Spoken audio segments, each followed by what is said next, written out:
Yes, everyone, welcome to the channel. This is Transfer Talk. Loads to talk about in the middle of the January transfer window. Thank you guys for joining me. Drop the video a like if you enjoyed this kind of content, and also subscribe if you're new around here. Now, as the title says, Koulibaly in, Fellaini out. What an absolute brilliant window that would represent. But is there any truth in it? As much as I would love to sit here and say United are signing Koulibaly and it's on like Donkey Kong, I don't know if it's going to be the case. I certainly don't know if it's going to be the case in January, but it is that sort of Virgil van Dijk signing that United absolutely desperately need. There's errors all over the place. We've actually got a lot of strength in depth when you look at the top of the team. When you look at that forward lineup, we was able to rest against Reading arguably what's going to be the forward three players: Marcus Rashford, Jesse Lingard, Tony Marshall. I think that's going to be the three that starts against Tottenham. And we managed to play Juan Mata, Sanchez and Lukaku, which is an excellent three to play when you're resting three that you think are probably going to start the following week. That's brilliant. That's proper strength in depth, and that's not including the likes of Chong, Gomez, and even Greenwood that could come in and have their opportunities in those positions as well, and all the other players that could fill in if they needed to. But when you look at the back, when you look at fullback, you go, okay, we got Luke Shaw, who's a good left back, and then we're either playing Darmian or we're playing Ashley Young, and that's not acceptable. And then you look at right back, you go, don't really have a right back. No, for everybody saying Dalot needs to start, Dalot needs to play, then okay, I kind of agree with you that I'd love to see him given game time. I'm not actually sure he's ready to play week in, week out. I think there's defensive issues with the guy, and I think that you can improve upon him. Ashley Young, again, not a good enough backup. Antonio Valencia, not good backup or starting. There's issues in defence, and that's before we even get to centre-half. With Eric Bailly, I think you've got probably our best centre-half. He can't get fit, he can't stay fit, and then when he does play, he does mad shit where he gets sent off and he gets banned for a few games. You need the guy playing.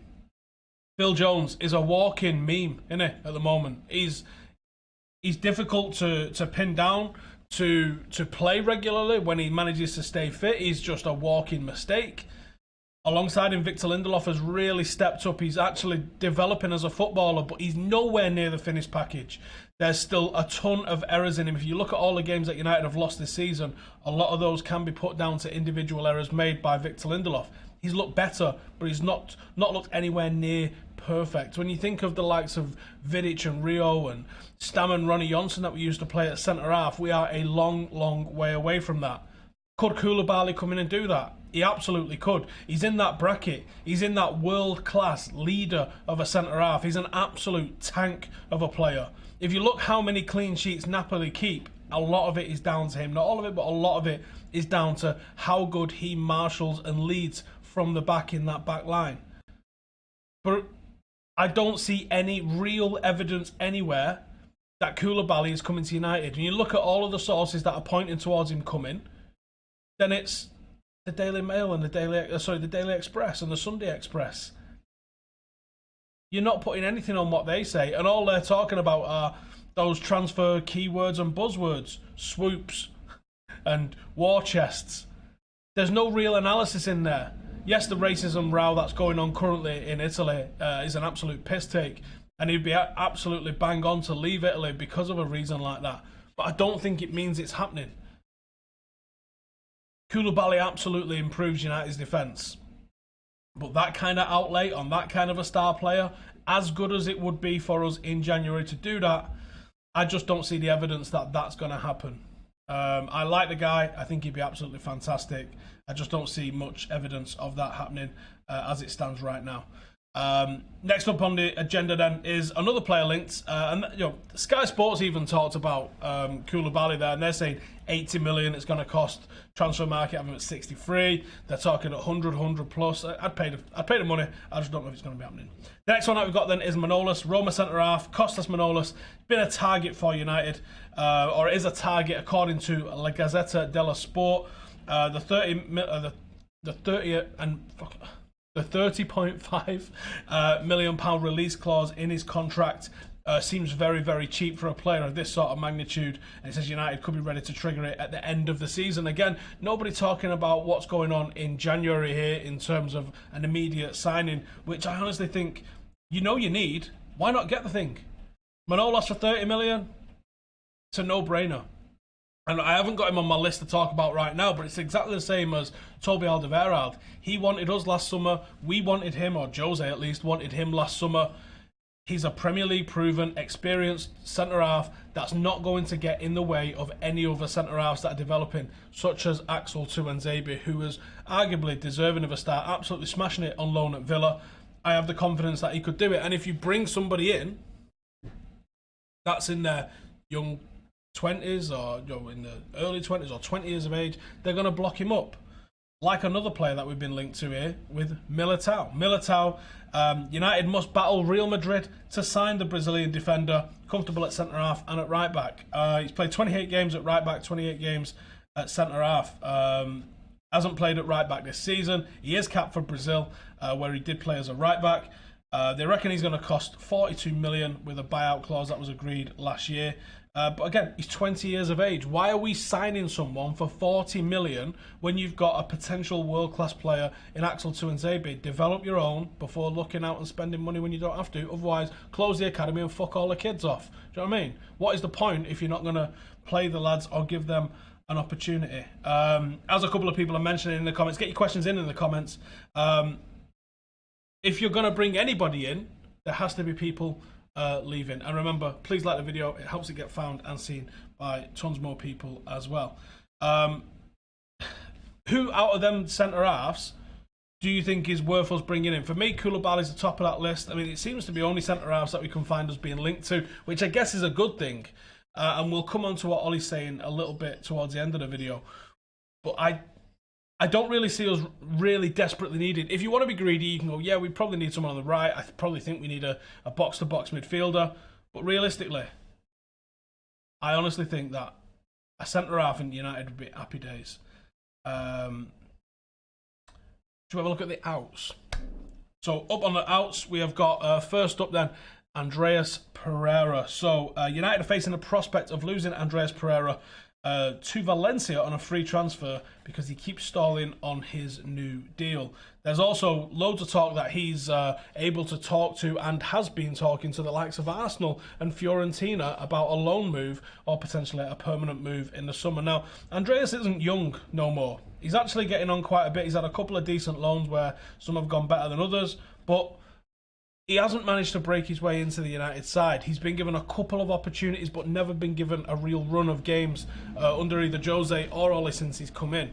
I would be very interested to see what he would do with a run of games, because on pre-season, he looked fantastic. He's got an excellent touch. He's got really good vision. I think there's elements of his game that he could do a good backup job for Paul Pogba. He could come in and be the guy with the vision and the guy looking to spread the ball around a little bit. But he's not got the physicality, certainly not got the speed of Paul Pogba. And I don't know if he's got that box-to-box engine in him. Paul Pogba gets slagged off for his defensive contribution, but he's actually pretty good with a defensive contribution. Whereas Andreas Pereira, being a converted winger and a converted number 10, he really doesn't have that natural instinct that Pogba has to be a box-to-box kind of guy. So I think it would only be coming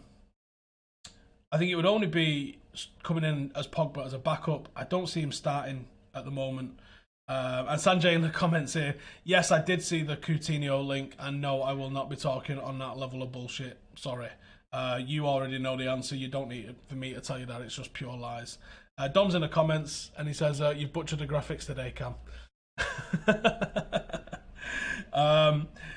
Elsewhere on the outs, you've also got, there's also another links with Everton and West Ham as well as Arsenal. Apparently already offering him a contract. So I think you could be seeing the last of Andreas Pereira. I wouldn't be shocked if he went on and absolutely smashed it, but he does need to be proving it at the moment. You've got Fellaini coming up next, and the talk there is that Fenerbahce are bidding 6.7 million over 18 months, which is crazy kind of wages there for Fellaini. I find it very interesting that the three managers we've had post-Fergie that it hasn't worked out with all loved Marouane Fellaini. And then the one where it kind of does feel like it's working a little bit, or at least the mood has changed with it a little bit, doesn't like Fellaini. There's a correlation between them there, and I find that very interesting. If you want to be playing the sort of football that Ole Gunnar Solskjaer's playing, Fellaini doesn't fit the bill. I also don't think Juan Mata fits the bill, and I'm sure we're gonna see some developments on that one in the future. Keep getting your questions in and I will be answering them. Make sure to like the video as well. And here's what Ollie had to say. I don't expect anyone to come in. Obviously, the club have targeted and identified a few. I think they might fit here. Then I'll give my... If I think they might fit here, I'll give my thumbs up. But it's not just my decision. I'm happy with the squad I've got. I actually think the very last line's an irrelevant line. I think Ollie says that anyway, and I think he's trying to be the opposite of what Jose was, where Jose was like, I need, and I think it eroded and destroyed the confidence of a lot of players. So I think Ollie's purposely trying to do the opposite. The fact that he says, the club have identified and targeted a few. If I think they fit here, then I'll give my thumbs up, but it's not just my decision. That tells me that there is transfer recruitment going on, and I think that's the right thing. And I think that's why you're hearing a lot about certain positions, mainly a centre-half, potentially coming in. Whether or not they actually come in, we will have to wait and see. But I think that the chances of any of those happening is on the more unlikely side than likely side. Certainly when you look at the foundation of them all. I think some of the outs, and we haven't spoken about Ashley Young, but Ashley Young has been linked with a move to Inter Milan, of all places, as has Antonio Valencia. So I think there's probably some truth in the facts of those going there, because it's not exactly a... it's not exactly like a real clickbaity thing, is it, to talk about Ashley Young signing for someone? But there will be a party at mine if he goes, and I will be putting on sausage rolls. Not the vegan kind, the proper kind, with proper sausage, you know. That is it for this week. Let us know in the comments if there's any other transfers you would like us to look into. There's going to be a right back shortlist video coming out tomorrow, so definitely make sure to check that one out. And there might be another one. If this video gets to 5,000 likes, I'll drop the midfielders one that I've got this week as well on Thursday. Thank you guys for watching. Appreciate it every single time you guys come and check it out. You can find all my socials below, and this channel is supported by the Utter Legends on Patreon. So if you'd like to find out a little bit more about Patreon, any early transfer news that I get, any little behind the scenes tidbits that I get, that'll be going to the guys on Patreon first and foremost. So if you want to find more about that and get loads of crazy little vlogs and all sorts of stuff that's going on behind it and keep the channel afloat, then it's on Patreon that you need to check that out. Thank you guys for watching. I'll see you in the next one. Laters. Welcome to the Stephen Howson football channel. This is where I will take you through everything that I do revolving around football, be it that at Old Trafford or elsewhere. This is where you will get your match previews, your reviews, your football vlogs, your scout reports, your transfer talk, your youth reviews, your documentaries, and anything and everything revolving around football. I absolutely love this game. Do me a favour and subscribe. Thank you for watching.